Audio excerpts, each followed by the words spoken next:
Listo, bueno, pues gracias a Dios estamos acá otra vez. Vamos a estar en el Evangelio de Juan.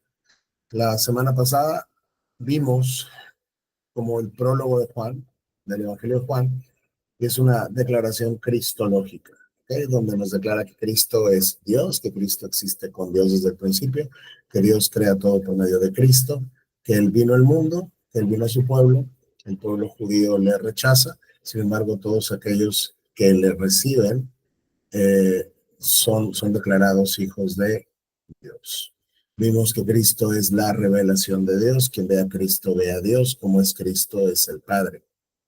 Y vemos que Cristo es el unigénito del Padre, y eso es diferente a ser el único del Padre. Ok, entonces aquí está mal traducido en la NTV, no es único, es unigénito. ¿Okay? Es una palabra griega que tiene implicaciones, quiere decir es el único que comparte la misma esencia que el Padre, porque tú y yo también somos hijos de Dios, pero no somos como Cristo ni como el Padre. ¿Okay? Vimos también que Juan el Bautista, era el profeta que Dios envió antes de la venida de Jesucristo para preparar el corazón del pueblo para él. La única, el único fin del ministerio de Juan el Bautista era identificar a Cristo. ¿Ok? Y termina aquí, bueno, pues diciéndonos que Cristo es Dios y está íntimamente ligado al Padre. Es decir, hay una comunión íntima entre el Hijo y el Padre y el Espíritu Santo. Entonces hay una comunión intratrinitaria. ¿Ok? Y Él nos ha revelado a Dios, es decir, Cristo es la máxima revelación de Dios. ¿Sale? Entonces vamos a continuar en el versículo 19 y nos va a hablar de Juan el Bautista. Y ya platicamos un poco de Juan el Bautista, y otra vez Juan el Bautista era el mensajero que precedía la venida del Mesías para preparar el corazón del pueblo para recibirlo. Entonces dice el versículo 19, este fue el testimonio que dio Juan cuando los líderes judíos enviaron sacerdotes y ayudantes del templo desde Jerusalén para preguntarle, ¿quién eres? Él dijo con toda franqueza, yo no soy el Mesías. Bien, entonces, ¿quién eres? Preguntaron. ¿Eres Elías? No, contestó. ¿Eres el profeta que estamos esperando? No. Entonces, ¿quién eres? Necesitamos alguna respuesta para los que nos enviaron. ¿Qué testimonio das de ti mismo? ¿Qué nos dices de ti mismo?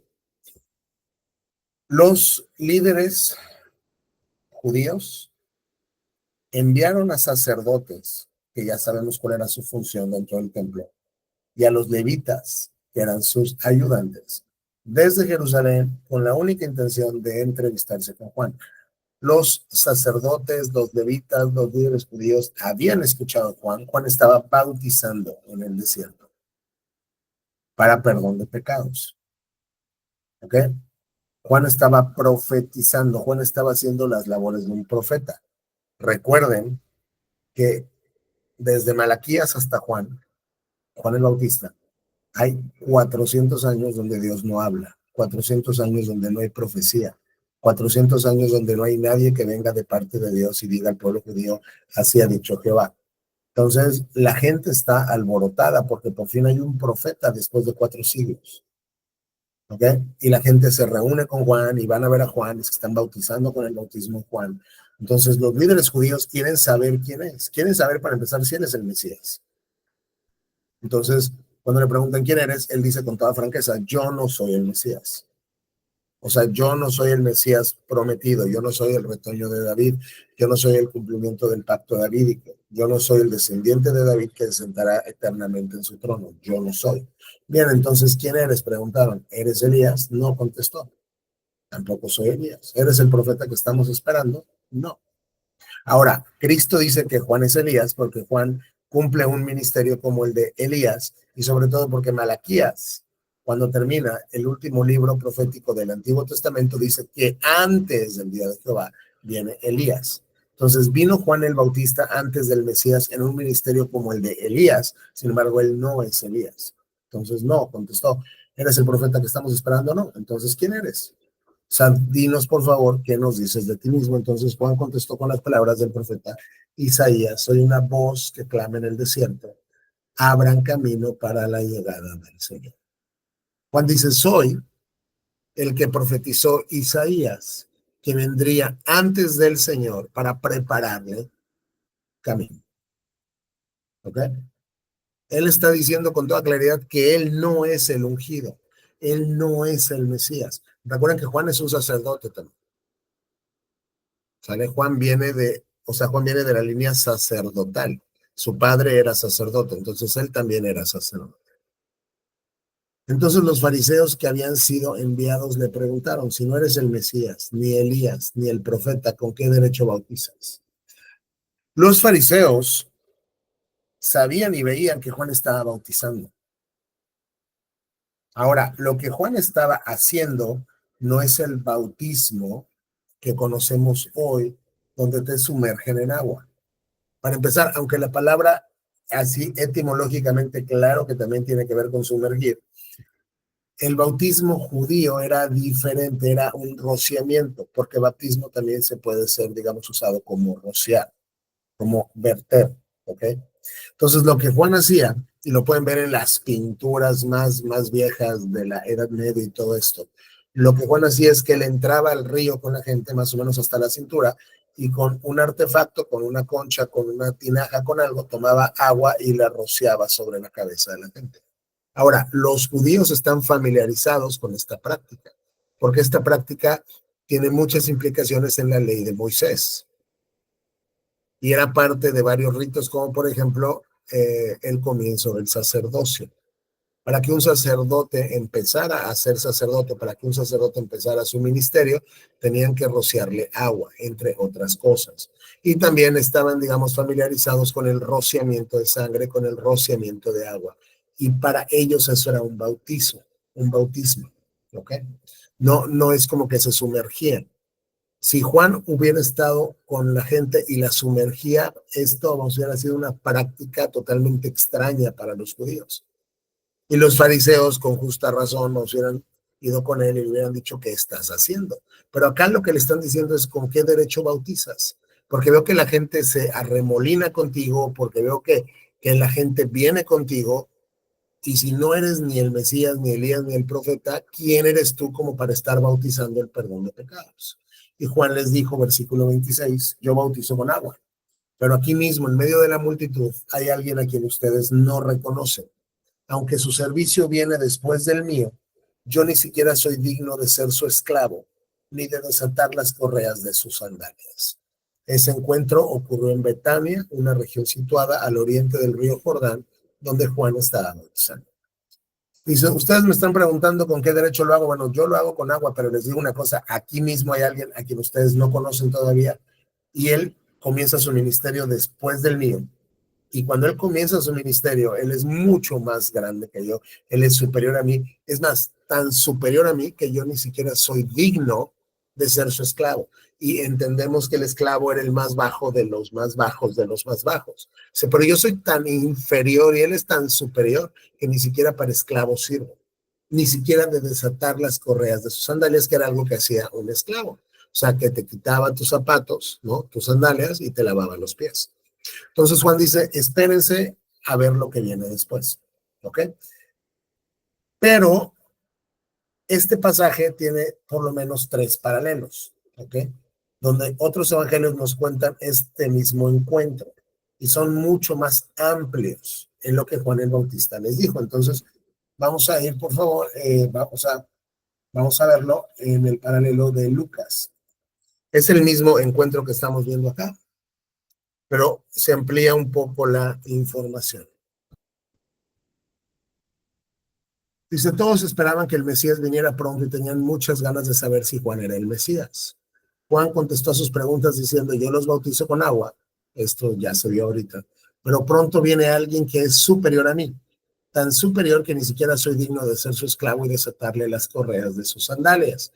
Ahí termina Juan, pero aquí en Lucas el relato continúa. Él los bautizará con el Espíritu Santo y con fuego. Yo los estoy bautizando con agua, yo derramo sobre sus cabezas agua, pero viene alguien después que es mucho más grande que yo, que lo que él va a hacer, él los bautizará con una de dos cosas, con el Espíritu Santo y con fuego. Y entonces aquí, y digo esto nada más, pues es curioso y lo comento, hay muchas canciones en el mundo evangélico donde cuando se basan en este pasaje dicen, bueno, entonces vamos a ser bautizados con Espíritu Santo y fuego, y creen que el fuego es algo bueno, creen que el fuego es algo deseable. Entonces, si Juan dice que Cristo me bautizará con el Espíritu Santo y con fuego, yo quiero ser bautizado con las dos cosas, con el Espíritu Santo y con fuego.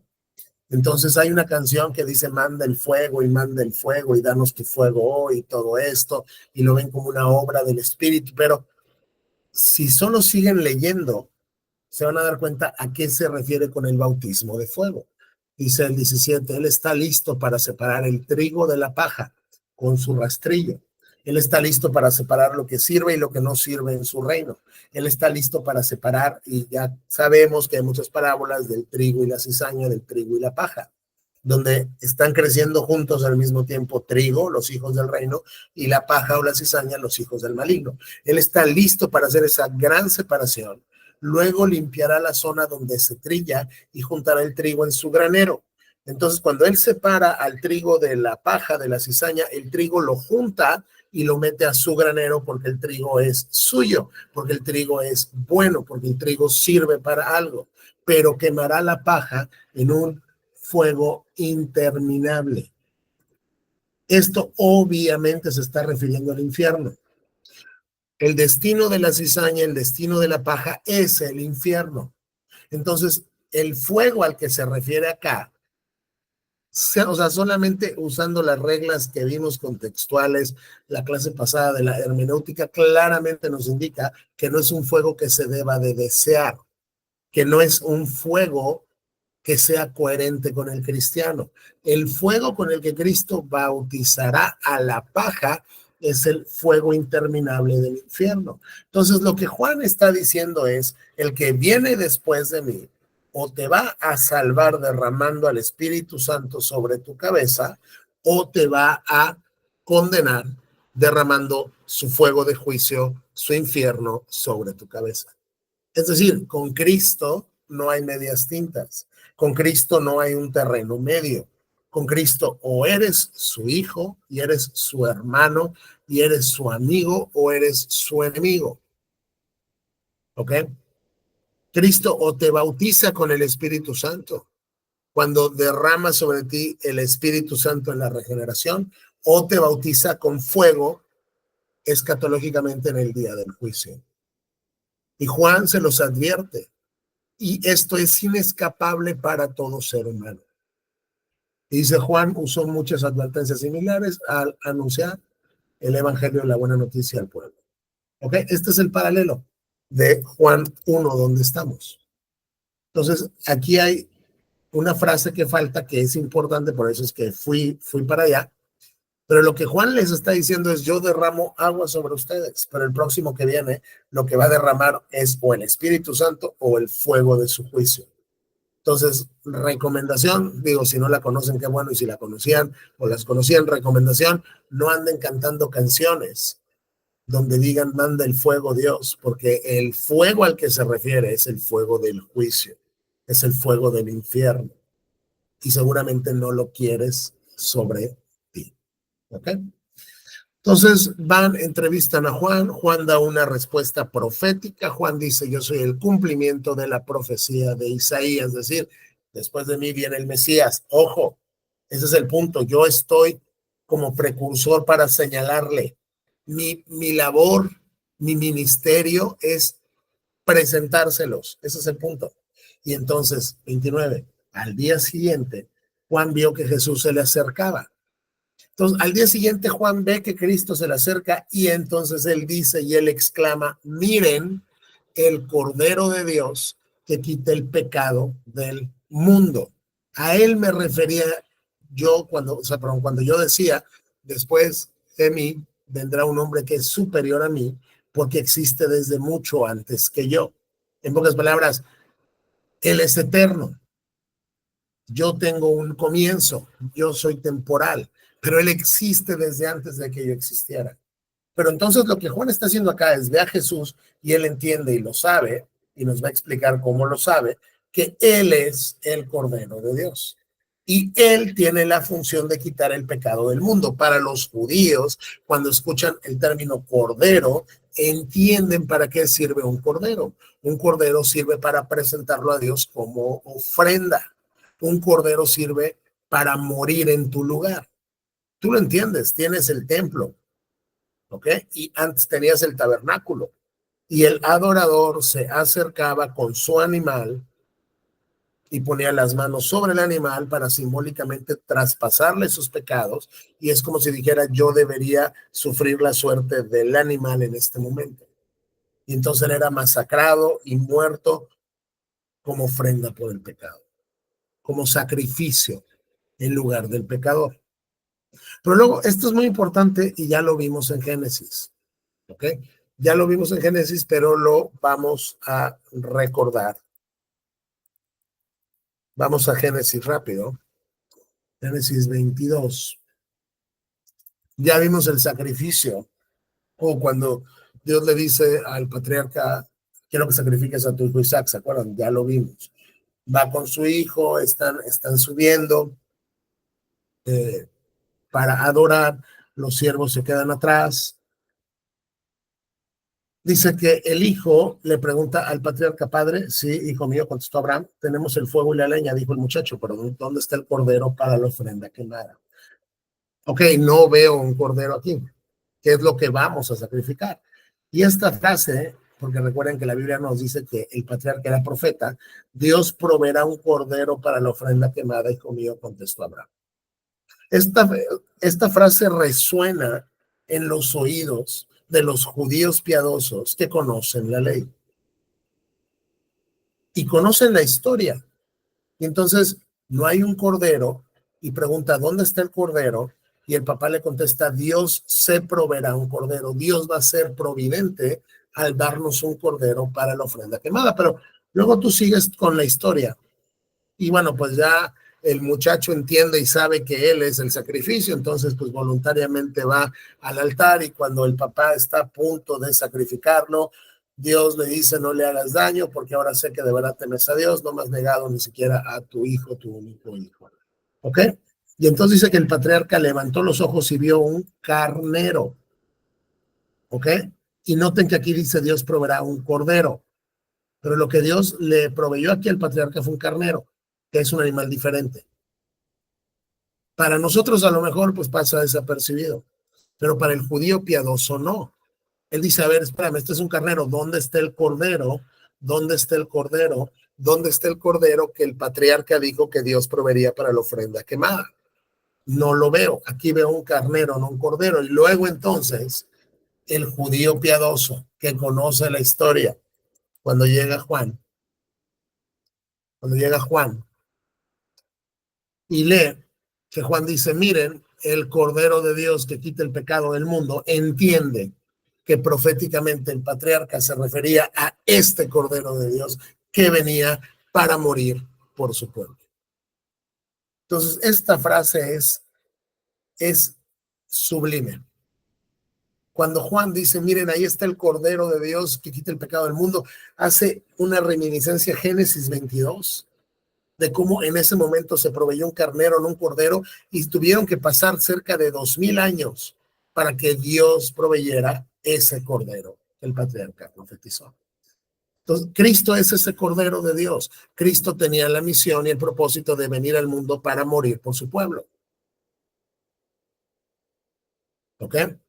Y entonces Juan, una vez que lo identifica y dicen: él es, dice: de él decía yo que es muy superior a mí, que venía después de mí, porque él existe mucho antes que yo. No lo reconocí como el Mesías, aunque estuve bautizando con agua para que él fuera, o sea, para que él fuera revelado a Israel. Entonces Juan dio testimonio: vi al Espíritu Santo descender del cielo como una paloma y reposar sobre él. Yo no sabía que era el Mesías, pero cuando Dios me envió a bautizar con agua, me dijo: aquel sobre quien veas que el Espíritu desciende y reposa es el que bautizará con el Espíritu Santo. Vi que eso sucedió con Jesús, por eso doy testimonio de que él es el elegido de Dios. Dice Juan: yo no lo conocía. Él es el Cordero de Dios que quita el pecado del mundo. A él me refería cuando dije que es superior a mí, que venía después de mí y él existe mucho antes que yo, pero yo no sabía que él era el Mesías sino que a mí Dios cuando me envió a bautizar me dijo, la señal va a ser esta. Cuando veas que el Espíritu desciende y reposa, Él es el que va a bautizar con el Espíritu Santo y eso pasó con Jesús. Entonces, una vez que yo vi que la señal que Dios me dio se cumple cuando yo bautizo a Jesús, entonces yo doy testimonio, Juan cumpliendo su ministerio, de que Él es el Mesías, Él es el elegido de Dios. Entonces, como se dan cuenta, Juan solo tiene un propósito, incluso creo que ya lo leyeron o si no, pues lo pueden leer, me parece está, vamos, en Lucas. Cuando Juan estaba en el vientre de su mamá y Jesús estaba en el vientre de su mamá y fueron a visitarse, dice que el feto, el bebé Juan el Bautista, brincó ante la presencia de Jesús. Desde ahí está ya señalando al Mesías. Toda su vida, todo lo que él vivió, todo lo que él hizo, todo, o sea, todo para lo cual Dios lo mandó, solo tenía un propósito y era identificar quién era el Mesías y aquí lo está haciendo de manera muy, muy clara. Entonces, noten cómo desde el Evangelio de Juan, de manera muy clara, desde el principio del Evangelio, se nos declara que Cristo es el Cordero de Dios y Cristo viene a quitar el pecado del mundo. Ahora, ¿a qué se refiere a quitar el pecado del mundo? Es un hecho que si alguien está en el infierno el día de hoy, bueno, en el Sheol esperando el juicio para ser echado al infierno, pero el punto es, si alguien va al infierno, es porque Cristo no murió por esa persona, porque la deuda de la persona sigue sin pagarse. Una persona por la cual Cristo murió, por la cual Cristo sufrió el infierno, en lugar de la persona, no puede ir al infierno, porque Dios no va a cobrar dos veces lo mismo. Es decir, si Cristo vino y murió por Juan Pérez, Dios no va a culpar a Juan Pérez, porque Cristo ya pagó por Juan Pérez. Pero si Cristo no murió por Juan Pérez, entonces Juan Pérez va a ir al infierno. Entonces, cuando dice que quite el pecado del mundo, no se está refiriendo que quite el pecado de cada ser humano que ha pisado este planeta, porque sabemos que hay gente que sufrirá la condenación y de acuerdo a la Biblia será la mayoría. Pero cuando tú ves cómo usa Juan usa mundo de una manera muy retórica como para decir judíos y gentiles. O sea, cuando leas tienes que ver cómo usa, digamos, el término este escritor para que veas entonces cómo lo debes de interpretar. Es como cuando tú dices, fíjate que fui a una fiesta y todo el mundo estaba ahí. Desde luego que estás hablando en un sentido hiperbólico, porque no te estás refiriendo a que cada persona viva en este planeta estaba en la fiesta. Y sin embargo, el término mundo está bien usado. ¿Por qué? Porque no significa de manera inmediata cada persona que ha pisado este planeta.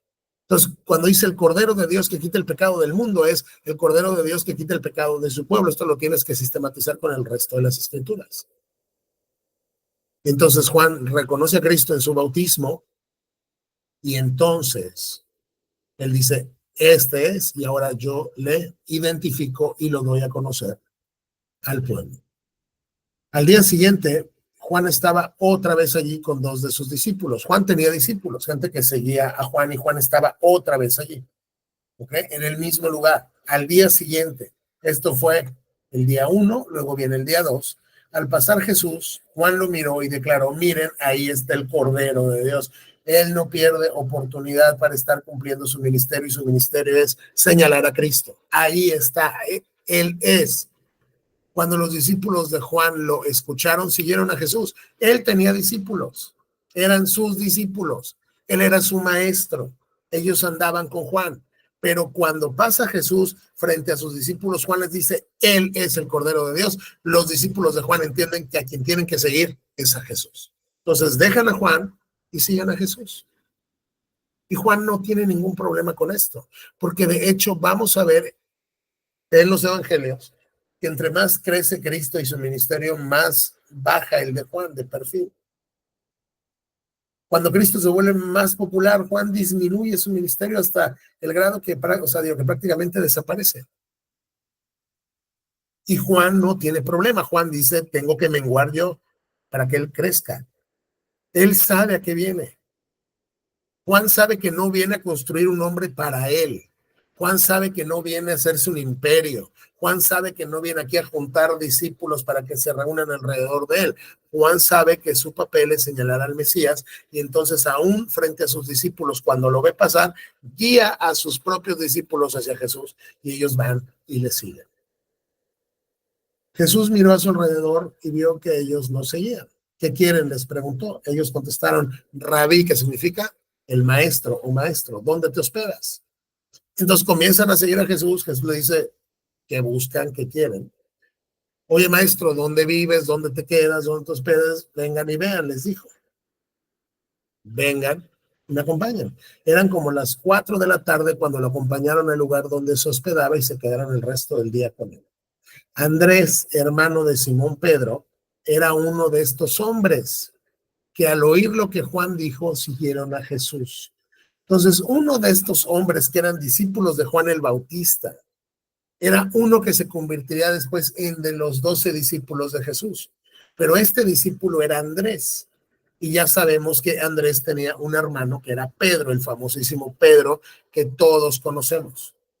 Entonces, ¿cómo funciona? Que tienes al discípulo Andrés, que es discípulo de Juan el Bautista, que conoce a Jesús, deja a Juan, se va con Jesús. En cuanto escuchó que su maestro Juan el Bautista dijo, él se fue con Jesús. Y luego Andrés fue a buscar a su hermano Simón y le dijo, hemos encontrado al Mesías, que significa Cristo. Luego Andrés llevó a Simón para que conociera a Jesús. Y esto es importante, porque cuando tú lees la narrativa del Nuevo Testamento, cuando te das cuenta la influencia que los apóstoles tuvieron, todos fueron importantes, sin embargo, de entre todos, los más importantes fueron Pedro y Pablo. Sin embargo, pues Andrés no tiene un ministerio tan público o no es tan famoso como su hermano Pedro. Pero noten que Pedro llega al Salvador por conducto de Andrés. Si no tienes un Andrés, no tienes un Pedro. Entonces el ministerio de Andrés es importante. Y aquí Cristo nos está diciendo algo. Y el Espíritu Santo nos está diciendo algo. No todos van a tener un ministerio muy público.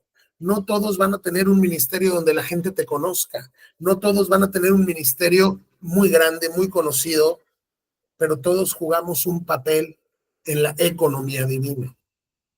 Y hay veces que nos toca ser Andrés, que no tenemos un ministerio conocido, que nadie nos conoce, sin embargo nosotros, Dios nos usa de manera instrumental para llevar a Cristo a cualquier otra persona y no sabemos que esa persona el día de mañana va a ser un Pedro. Como la historia que les he platicado antes ya de cómo se convierte Charles Spurgeon, ¿no? Entrábamos en una iglesia, el pastor ese día no fue, un zapatero, un hermano zapatero que se congregaba en la iglesia, pero era un zapatero, un hermano zapatero, se para, predica ese día y Charles Spurgeon se convierte. Y él no sabía que le estaba predicando a una de las personas que iban a ser conocidas en la historia de la iglesia, que al día de hoy se le conoce como el príncipe de los predicadores, que tuvo una influencia tremenda a nivel gubernamental en Gran Bretaña, o sea, gigante. Y al día de hoy seguimos leyendo sus sermones. Entonces, por ejemplo, hay veces que somos Andrés. No tenemos que ser Pedro. Y está bien. Pero aquí entonces Andrés toma a su hermano Simón y lo lleva para que él conozca a Jesús. Jesús miró fijamente a Simón y le dijo, tu nombre es Simón, hijo de Juan, pero te llamarás Cefas, que significa Pedro. Entonces lleva a su hermano con Cristo, Cristo le cambia el nombre y entonces Pedro también ya sigue a Jesús, porque su hermano se lo presentó. Al día siguiente Jesús decidió ir a Galilea. Encontró a Felipe y le dijo, ven, sígueme. Felipe era de Betsaida, de donde eran también Pedro y Andrés. Felipe luego fue a buscar a Natanael. Entonces va Jesús y se encuentra con otro cuate que se llama Felipe y le dice, sígueme, sé mi discípulo. Y él va y lo sigue. Pero luego Felipe va y busca a alguien más, a Natanael, y le dijo, hemos encontrado a aquel de quien Moisés y los profetas escribieron. Se llama Jesús, el hijo de José de Nazaret. Nazaret, dice que exclamó este guate, no es un Natanael, ¿acaso algo bueno puede salir de Nazaret? Porque Nazaret era un pueblo chiquitito. Oye, fíjate que encontramos al Mesías profetizado desde Moisés. Es un hombre de Nazaret. Dice, ¿qué cosa buena puede salir de Nazaret? Si Nazaret es un pueblo sin importancia. Si me dijeras todavía de Jerusalén, es otra cosa. Pero Nazaret, ven y compruébalo tú mismo, respondió Felipe. Entonces, él va, tanto Andrés como Felipe siguen a Cristo y luego comienzan a evangelizar. Comienzan a llevar a más personas a los pies del Salvador. Entonces, ven y compruébalo tú mismo, respondió Felipe. Mientras ellos se acercaban, Jesús dijo, aquí viene un verdadero hijo de Israel, un hombre totalmente íntegro. ¿Cómo es que me conoces? Dice que preguntó Natanael.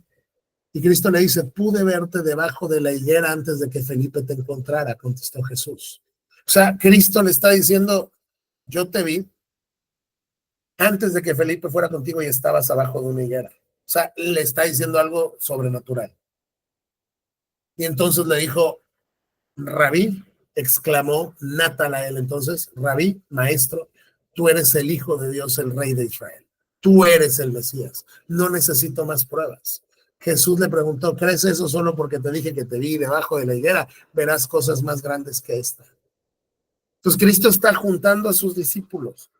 Pero notemos que el Espíritu Santo nos muestra que hay discípulos que llegan como de manera directa y hay discípulos que llegan de manera indirecta porque el primer discípulo fue y buscó a alguien más y lo llevó a los pies del mismo maestro.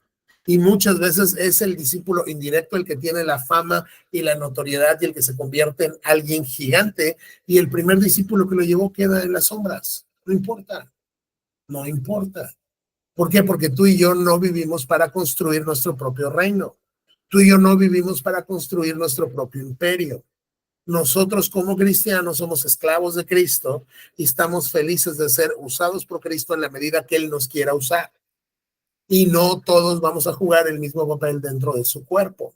Y no todos vamos a jugar la misma responsabilidad dentro de la iglesia, pero todos tenemos una función. Y para empezar, todos estamos llamados a ser discípulos. Todos estamos llamados a ir y proclamar a Jesucristo y presentarle a Cristo que nosotros hemos conocido a otras personas y llevarlas a los pies del Salvador. Y si le siguen, tú no sabes lo que Dios hará con ellos. Lo que es un hecho es que tanto Andrés como Felipe recibieron la recompensa por lo que hicieron. Y la recompensa incluye todo lo que Pedro hizo gracias a Andrés o lo que Natanael hizo gracias a Felipe. Entonces aquí Cristo está juntando a sus discípulos. Dice, tú sígueme, vas a ver cosas más grandes que estas. Ellos le están reconociendo como el Mesías. Ellos sí están reconociendo su Mesías. Juan, recuerden, comenzó diciendo, hay gente que le va a rechazar, hay gente que le va a recibir, y entonces Juan nos va a estar presentando este contraste entre la gente que de inmediato le recibe como Mesías y la gente que le rechaza y la gente que dice tú no. Y entonces dice que Jesús agregó, les digo la verdad, todos ustedes verán el cielo abierto y los ángeles de Dios subiendo y bajando sobre el Hijo del Hombre. Y aquí termina el versículo. En realidad, esta versión o sea, bueno, como es una traducción como más dinámica de idea por idea, le pone quién es la escalera entre el cielo y la tierra, y no está mal, pero esta no es parte del texto. El texto termina acá. De cierto os digo que de aquí en adelante veréis el cielo abierto y a los ángeles de Dios que suben y descienden sobre el Hijo del Hombre. Entonces Cristo dice, voy a hacer cosas mayores que estas, ven, porque te voy a decir una cosa, de aquí en adelante vas a ver el cielo abierto y vas a ver que los ángeles de Dios suben y bajan sobre mí, porque Él es el Hijo del Hombre. Suben y bajan sobre mí. Luego, el término hijo de hombre enfatiza su humanidad, pero también es un título del Mesías. Vamos a Daniel. Ahorita les digo en dónde.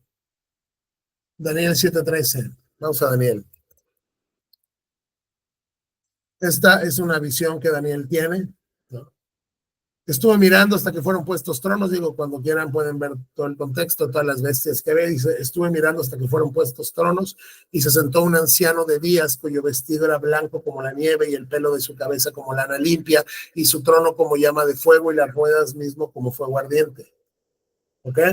¿Dónde voy? Bueno, usted es Dios, ¿ok? Un río de fuego procedía y salía delante de él, y millares de millares le servían, y millones de millones asistían delante de él. El juez se sentó, es este anciano de días, y los libros fueron abiertos. Yo entonces miraba a causa del sonido de las grandes palabras que el cuerno hablaba. El cuerno tiene que ver con las bestias que ve aquí arriba. Miraba hasta que mataron a la bestia, y su cuerpo fue destrozado y fue entregado para ser quemado en el fuego. Creo que no fue aquí. Así es, sí, sí. Bueno, dice que se habían quitado las bestias de su dominio, y le fue prolongada la vida al cuerno hasta cierto tiempo. Se que miraba yo en la visión de la noche, y aquí con las nubes del cielo. Entonces ve a Dios que está sentado listo para juzgar. Miraba yo en la visión de la noche, por cierto, esta es una visión escatológica, tiene que ver con el final del tiempo, con Apocalipsis.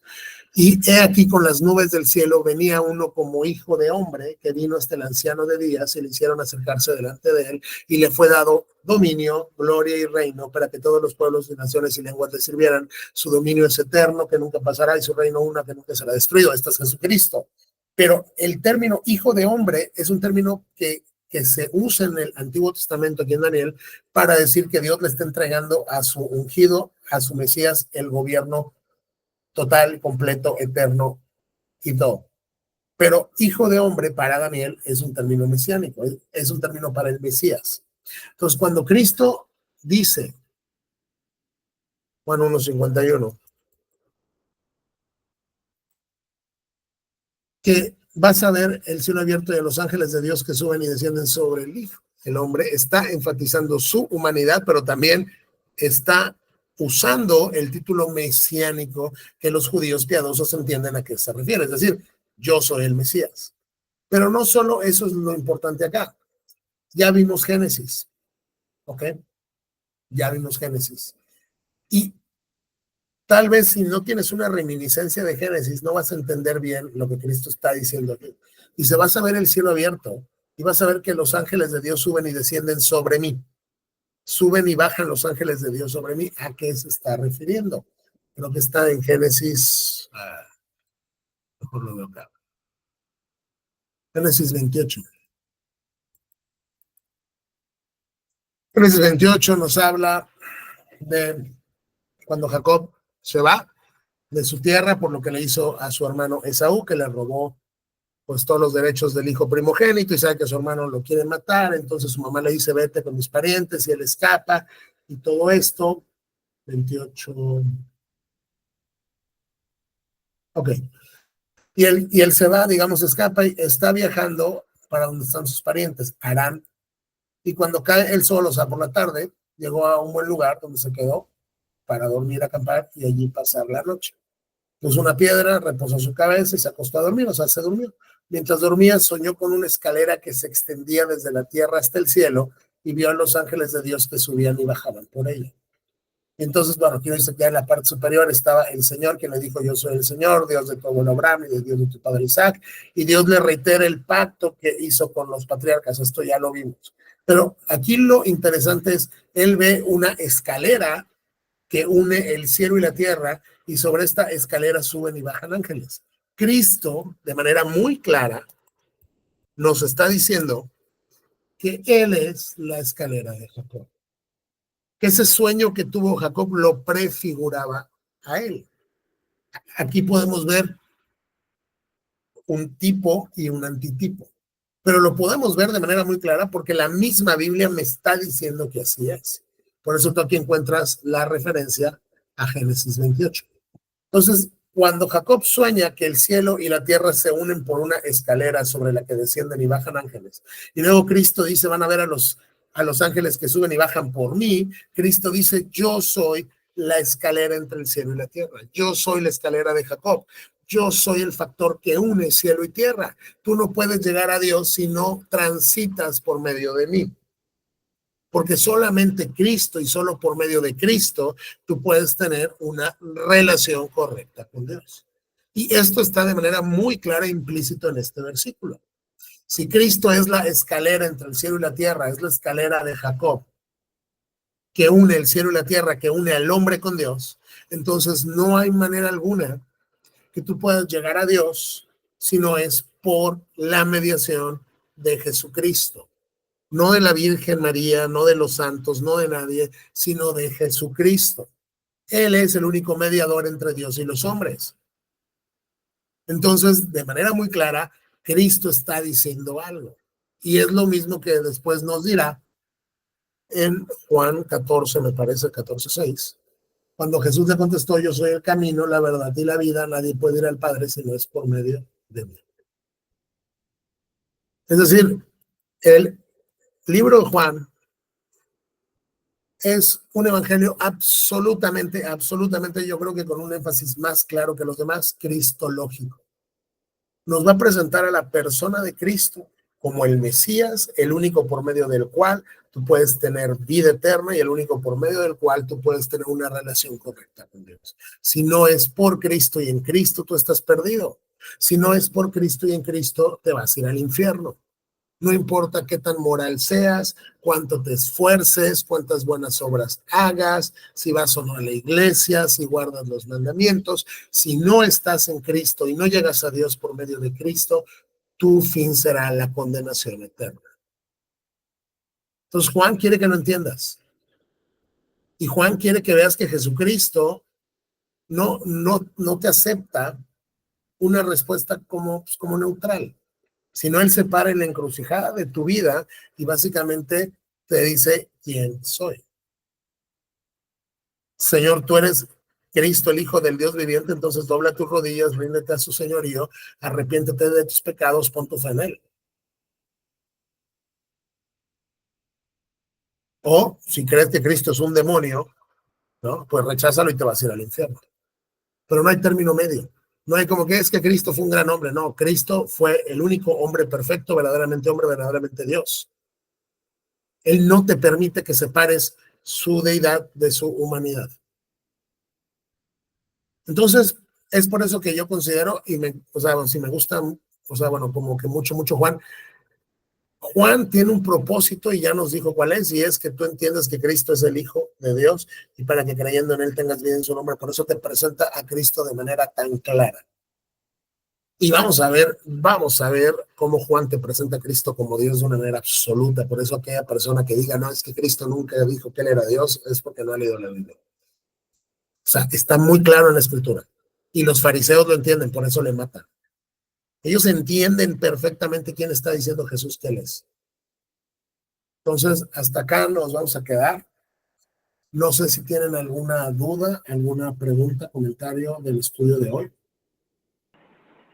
No. Ok, bueno, entonces, un momento, voy a detener la grabación.